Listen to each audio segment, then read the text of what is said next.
আমরা অ্যানাল স্ফিনক্টার নিয়ে আলাপ করছিলাম। একটা হচ্ছে ইন্টারনাল স্ফিনক্টার, এক্সটার্নালকে আমরা দুটো ভাগ করেছি, সুপারফিশিয়াল অ্যান্ড সাবকিউটেনিয়াস। সাবকিউটেনিয়াস বলতে একদম যে অ্যানাসের যে ফোল্ড আছে, মানে মিউকোকিউটেনিয়াস ফোল্ড, ওইটাকে আমরা মিন করতে চেয়েছি। This one is the deep external sphincter. এখানে একটা লংগিটিউডিনাল মাসেল আছে যেটাকে কনজয়েন্ট লংগিটিউডিনাল মাসেল বলা হয়। দেখো এখান থেকে উঠে এসে আপ টু একদম মানে ইন্টারনাল স্ফিনক্টার পর্যন্ত এসেছে। Superficial external sphincter, subcutaneous external sphincter. এই সাবকিউটেনিয়াস এক্সটার্নাল স্ফিনক্টারটা যে করোগেটেড যে অ্যানাল মানে মিউকোসাল ফোল্ড আছে যেটা অ্যানাসে, ওইটাকে আমরা মানে সাবকিউটেনিয়াস এক্সটার্নাল স্ফিনক্টার হিসাবে দেখতে চাচ্ছি। কনজয়েন্ট মাসেল যেটা আছে, দিস মাসেল, এটাকে আমরা কনজয়েন্ট লংগিটিউডিনাল মাসেল বলা হচ্ছে, অ্যান্ড এইটাই কিন্তু ইন্টারনাল স্ফিনক্টার ফর্ম করছে। ঠিক আছে, ইন্টারনাল স্ফিনক্টার আলাদাভাবে কোথা থেকে আসছে না। এই যে কনজয়েন্ট লংগিটিউডিনাল মাসেল আছে, এই মাসেলটা ইন্টারনাল স্ফিনক্টার হিসাবে তোমার কাজ করছে। এটাই তোমার longitudinal muscle of the rectum, আর এইটাই তোমার ইন্টারনাল স্ফিনক্টার হিসাবে কাজ করছে। আর সার্কুলার মাসেল ফোল্ডগুলো আর একটু উপরে আছে। এই যে মাস্কুলার লেয়ার কয়টা, লংগিটিউডিনাল লেয়ার আছে, সার্কুলার লেয়ার আছে। যে লংগিটিউডিনাল মাসেল যেটা আছে এইটা ইন্টারনাল স্ফিনক্টারটাকে ফর্ম করছে। তাহলে এই স্ফিনক্ট্রিক অ্যাকশনটা আমাদের একটা প্রয়োজন, কারণ এখানে অ্যানাল ইনকন্টিনেন্স আছে, তারপরে ফিস্টুলাগুলো কোনোটা স্ফিনক্টারের নিচে দিয়ে ট্র্যাক করেছে, কোনোটা স্ফিনক্টারের মাঝ দিয়ে করেছে, কোনোটা স্ফিনক্টারের অ্যাবভ দিয়ে করেছে। ঠিক আছে, তো আমাদের এই স্ফিনক্টারের হিসাবটা একটু মনে রাখার চেষ্টা করো। দুটো স্ফিনক্টারকে যদি আমরা দেখে চিনার চেষ্টা করি, তাহলে কিভাবে how we can identify the two sphincters, সেটা হলো এক্সটার্নাল স্ফিনক্টারটাকে মাসেল যেটা দেওয়া হয়েছে, সিঙ্গেল মাসেল দিয়ে এটাকে আমরা তো তোমাকে পিকচারে দেখালাম যে লংজিটিউডিনাল মাসেল দিয়ে করা হয়েছে।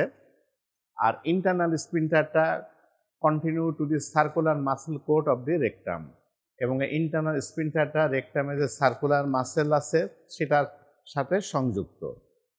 এক্সটার্নাল স্ফিনক্টারের কালার হচ্ছে রেড, ইন্টারনাল স্ফিনক্টারের কালার হচ্ছে পার্লি হোয়াইট। নার্ভ সাপ্লাই, একটা হচ্ছে পোডেন্ডাল নার্ভ, আরেকটা হচ্ছে অটোনমিক নার্ভ। তো পোডেন্ডাল নার্ভ আসছে তোমার এক্সটার্নাল স্ফিনক্টারকে, আর autonomic nervous systems, intrinsic, non adrenergic and non cholinergic fibre থাকছে, সেটা হচ্ছে তোমার ইন্টারনাল স্ফিনক্টারে। আর টাইপস অফ মাসেল হলো সোমেটিক, ভলেন্টারি মাসেল হলো ইন্টারনাল স্ফিনক্টারে। Somatic, voluntary muscle, you are able to control it. Internal স্ফিনক্টারে হচ্ছে কি নন স্ট্রেটেড ইনভলেন্টারি মাসেল, এটা কিন্তু নট ভলেন্টারি, তুমি এটাকে কন্ট্রোল করতে পারছো না, ইনভলেন্টারি মাসেল। এক্সটার্নাল স্ফিনক্টারকে আমরা ভাগ করেছে deep, superficial and subcutaneous portion. এটা একটা সার্জিক্যালি এটা ভাগ আছে, এটা নট অ্যানাটমিক্যাল ভাগ, ডিপ, সাবকিউটেনিয়াস অ্যান্ড সুপারফিশিয়াল। আর ইন্টারনাল স্ফিনক্টার আছে always lie in the tonic state of contraction. এটা একটা মজার জিনিস, ইন্টারনাল স্ফিনক্টার অলওয়েজ একটা টনিক কন্ট্রাকশন স্টেজে থাকে। দ্যাট ইজ হোয়াই মানে উই ডোন্ট, মানে উই হ্যাভ নো ইনকন্টিনেন্স। যদি এই টনিক স্টেজটা ডিজঅ্যাপিয়ার করে তখনই কিন্তু একটা ইনকন্টিনেন্স হবে, স্টুল উপর থেকে নেমে আসছে ও সোজা পথ দিয়ে বেরিয়ে যাওয়ার চেষ্টা করবে। তো to facilitate the voiding, God has created this mechanism that this muscle is always remains in a tonic state, tonic contraction state এ থাকে এটা। Now blood supply of the anal canal, এটা আমরা জানি superior rectal artery left and right branch থেকে supply দেয়, middle rectal artery and inferior rectal artery, that is রেকটামের সাথে anal ক্যানেলের blood supply is the similarity. Venous ড্রেনেজও corresponding vein দিয়ে যায়, বাট লিমফেটিক্সের ভিতরে দুটো ভাগ আছে, কিছু যাচ্ছে প্যারায়োটিক লিম্ফ নোডে যাচ্ছে আর কিছু যাচ্ছে ডিপ ইনগুইনাল লিম্ফ নোডে। নাও এক্সামিনেশন অফ অ্যানাল ক্যানাল, তাহলে এই কতগুলো পয়েন্ট, পেশেন্টকে রিল্যাক্স করতে হবে, ইনফর্ম কনসেন্ট নিতে হবে, প্রাইভেসি মেনটেন করতে হবে, গুড লাইট থাকতে হবে, and position, left lateral position.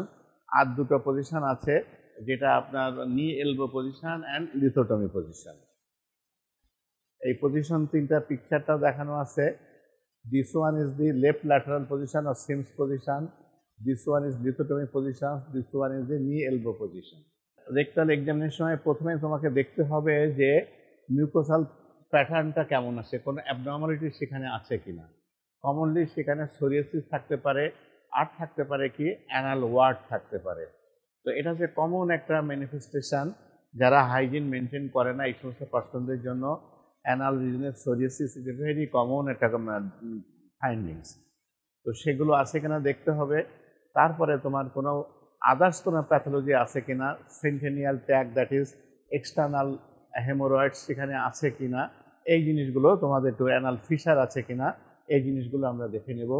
Squamous cell carcinoma আছে কিনা সেটা আমরা দেখব। এই জিনিসগুলো দেখে নিয়ে তারপরে আমরা আসছি, এবার তুমি গ্লোভস পরবা, জেলি নিবা, জেন্টলি তোমার ফিঙ্গার ইন্ট্রোডিউস করবা। ফিঙ্গার যখন তুমি ইন্ট্রোডিউস করছো তখন তোমাকে দেখতে হবে কি স্পিনটারটা তুমি ফিল করবা এবং স্পিনটারের টোনটা তোমার আঙ্গুলের উপরে কতটুকু প্রভাব ফেলছে।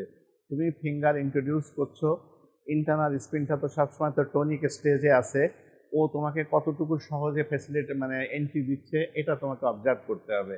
এখান থেকে তুমি বুঝতে পারবা যে ইয়েস স্পিনটার টোন ইজ মানে পারফেক্ট অর ডেফিসিট।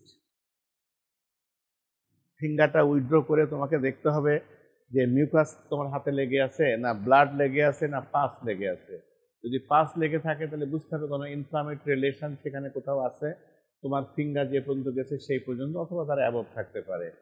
ব্লাড থাকলে বুঝতে হবে সোর্স অফ ব্লাড সেখানে কিছু আছে, এবং যদি স্টুল হাতে এসে থাকে স্টুলের কালারটা দেখতে হবে।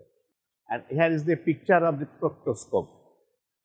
এই প্রক্টোস্কোপের পার্ট হচ্ছে দুইটা, এটা হচ্ছে প্রক্টোস্কোপ, এর ভিতরে এই জিনিসটা বাইরে বের করে নিয়ে আসে, ইট ইজ কল্ড অবটুরেটর।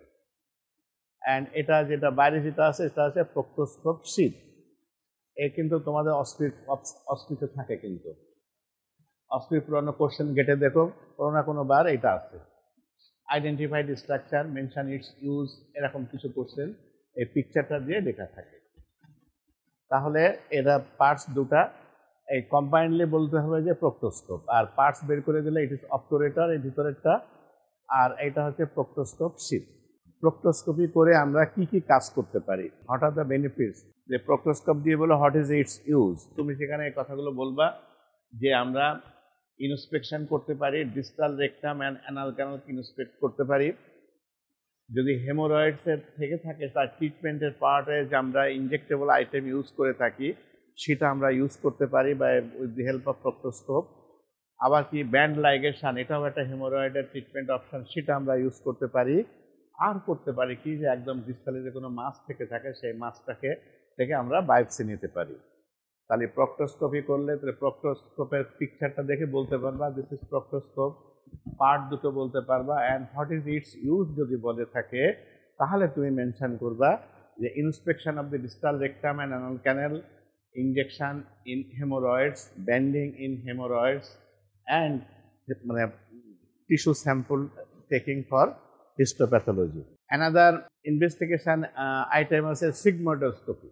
আমরা আগেও বলেছি সিগময়েডোস্কোপি কেন, এটা প্রক্টোস্কোপে যে লেন্থ যেটা আছে তার থেকে ফানেলের লেন্থটা এটা আরও বেশি, এটা একদম রেট্রোসিগময়েড জাংশন পর্যন্ত রিচ করে, mainly use for rectal examination. আর প্রক্টোস্কোপটা mainly use for anal and lower রেকটামের ইন্সপেকশনের জন্য, আর সিগময়েডোস্কোপটা use mainly for the rectal examination, upper portion of the rectum up to retrosigmoid junction পর্যন্ত এটা পৌঁছায়। এটা অনেক সময় অ্যানাল ফিশার এবং হেমোরয়েডস দেখার জন্যও আমরা এটা ইউজ করতে পারি। তাহলে সিগময়েডোস্কোপি যে পিকচারটা দেখো, দিস ইজ সিগময়েডোস্কোপি। এই যে তার তুরগুলো দেওয়া আছে এর মাথায় একটা লাইট সোর্স আছে, কারণ অত ভিতরে তো তুমি টর্চ লাইটের আলো দিয়ে বা চোখ দিয়ে দেখতে পাবে না। দ্যাট ইজ হোয়াই এর একটা বিশেষত্ব হলো যে এর সাথে একটা লাইট সোর্স আছে, এই লাইট সোর্সটা আইদার ব্যাটারি কানেকশন আর ইলেকট্রিক কানেকশন দিয়ে লাইট এর মাথায় লাইট জ্বললে তুমি তখন দেখতে পাবা ভিতরটা। তো আমরা কি কি কারণে প্রক্টোস্কোপিটা সিগময়েডোস্কোপিটা ইউজ করি, একটা কোলাইটিস আছে কিনা সেটা দেখার জন্য, রেকটাল কার্সিনোমা দেখার জন্য, anterior wall fissure and haemorrhoids এগুলো দেখার জন্য আমরা সাধারণত এই সিগময়েডোস্কোপিটা ইউজ করি। But most very much interesting is that nowadays we don't use it.